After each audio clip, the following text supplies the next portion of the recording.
Germany has lifted the arms embargo on the state of Israel, despite the fact that Israel voted to annex the West Bank and they violated the current ceasefire hundreds of times. This ceasefire was a massive Zionist scam because despite the fact that Israel hasn't even attempted to follow it, Germany is citing the ceasefire as the reason why they are continuing arms shipments to the genocidal state of Israel. The only thing this ceasefire accomplished was putting the entire international community back to sleep on the issue of Gaza. And the Western media continues to lie about a ceasefire being active, and whenever Israel violates the ceasefire, they never outright say it. They say stuff like Israel is testing the ceasefire. I promise you do not hate our Zionist-controlled corporate media enough, man. The majority of the German people are actually opposed to arming the genocidal state of Israel, but they have no say because Germany is a Zio-fascist state.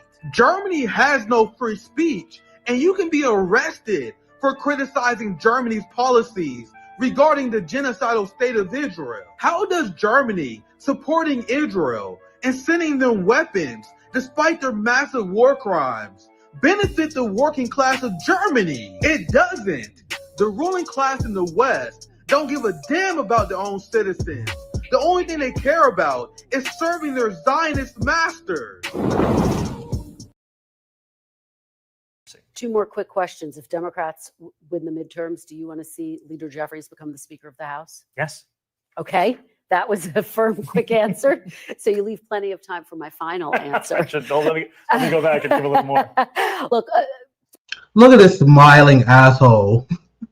What's poppin'? My friends, my family. Welcome back to Nick at Prime Time. I want to get right into it because I was about to take a break for holidays today, but discourse on left, Twitter, and among organizing spaces is so painfully dumb right now.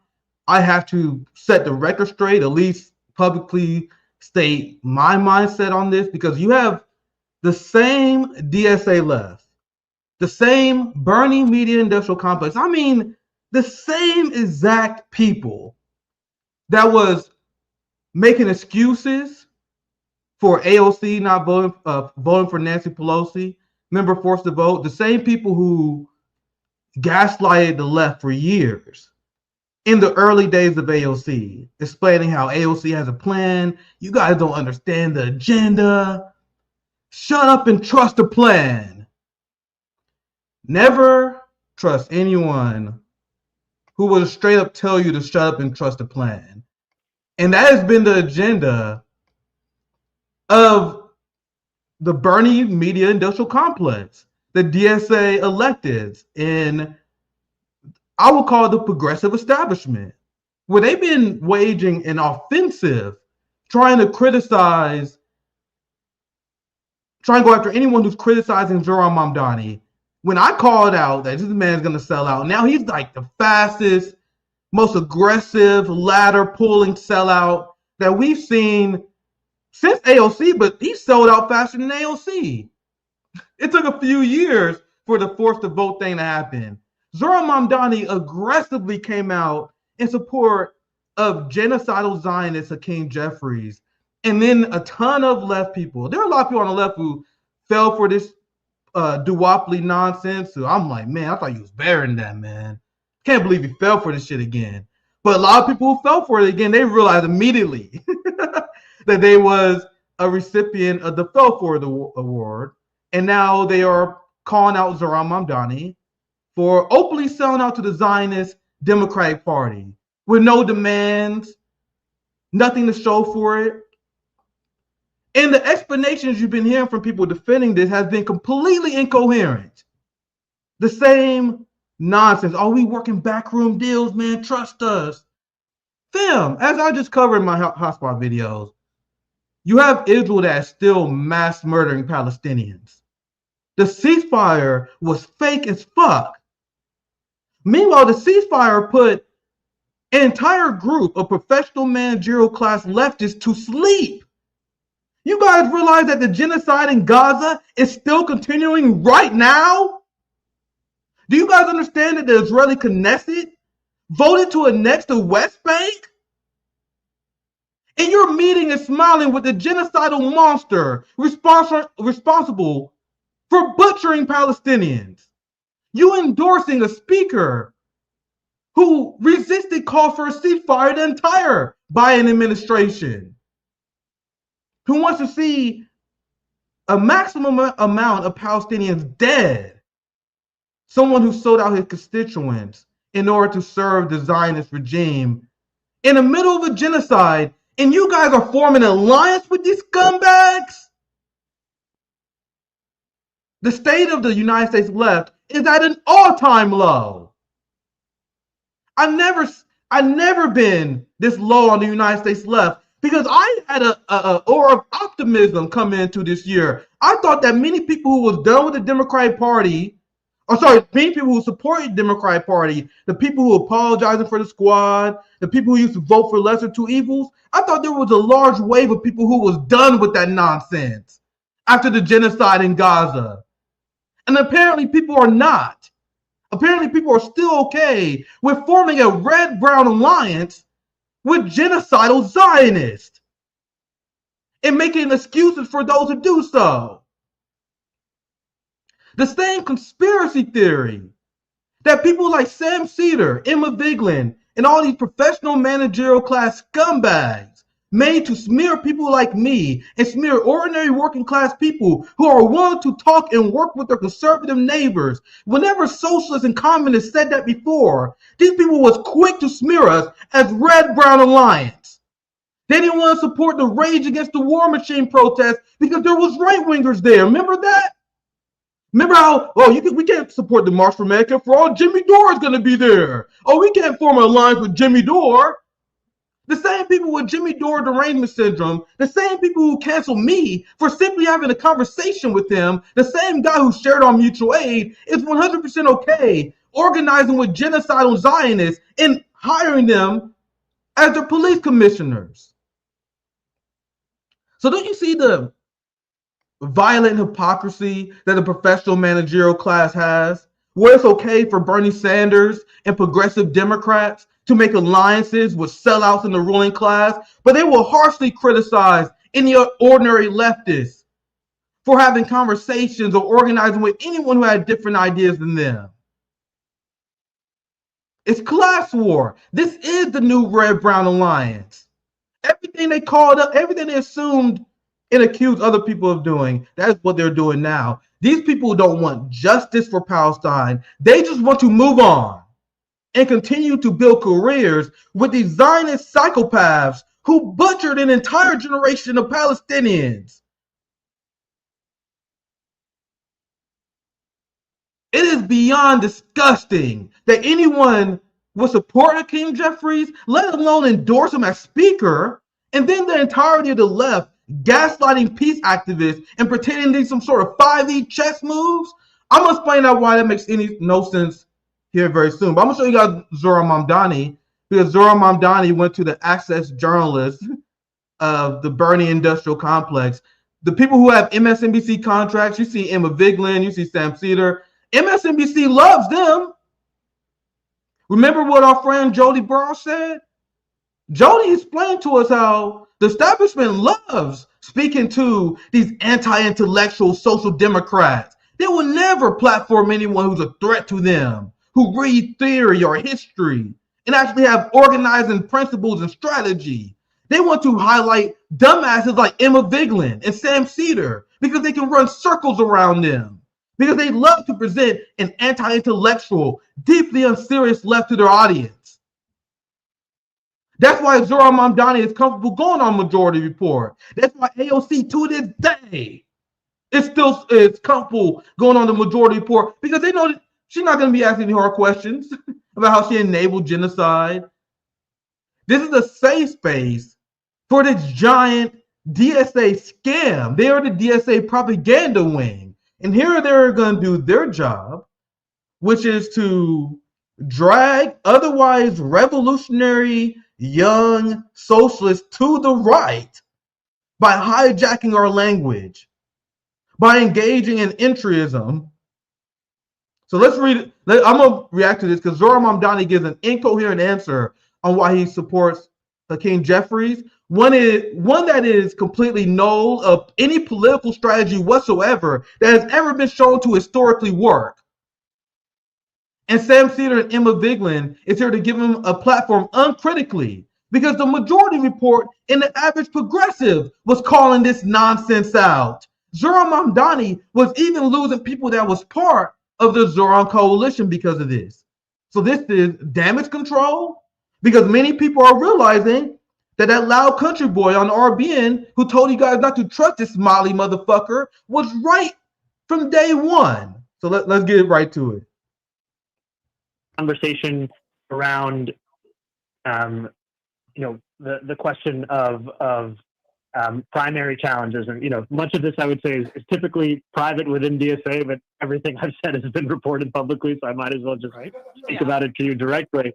I went to the endorsement forum that was considering whether or not to endorse C in that primary challenge, and what I said there is that this is not a question of the ballot box of who you would rather vote for. This is a question of how you want to spend the next year. Do you want to spend the next year fulfilling the agenda at the heart of this movement, or do you want to spend it defending the caricatures of that movement? What a gaslighting asshole. As if it's an either or. In what universe do you get elected as one of the most popular politicians in the country, and then you concede your political power because you are too afraid to challenge someone who is massively unpopular? Sir, you have a mandate. Do you know what a mandate is? In what universe is not putting pressure on people who otherwise would oppose your agenda not a good strategy? We have a historical example of how putting pressure on people who oppose your political agenda actually works. Zohran Mamdani and the progressive left are trying to gaslight you. Who do we know? What real life example do we have right now of a politician putting pressure on politicians who otherwise will oppose his agenda and bending them to their knees? Donald Trump. Donald Trump forced the Republican Party to support his agenda because what does Donald Trump do? Any Republican who falls out of line with Donald Trump's agenda, Donald Trump threatens a primary challenge. So you want to know what would be the scariest thing for liberal politicians in New York who only care about their career? Let's say you are a neoliberal capitalist, but you care about your career. You don't agree with a rent freeze. You don't agree with none of this nonsense that Zohran Mamdani has been promising. But if Zohran Mamdani threatened to primary you, that is a way for you to use people power to put pressure on the politicians so they will vote for your agenda. In what universe, and I challenge Zohran Mamdani, the majority report, or anyone else, in what universe does the capitalist class concede without any demand or any pressure? The professional managerial class, once you believe the capitalist class, will never, of course they will concede without demand or pressure. All you have to do is be nice to them. Why engage in class struggle? Don't you know class struggle doesn't work?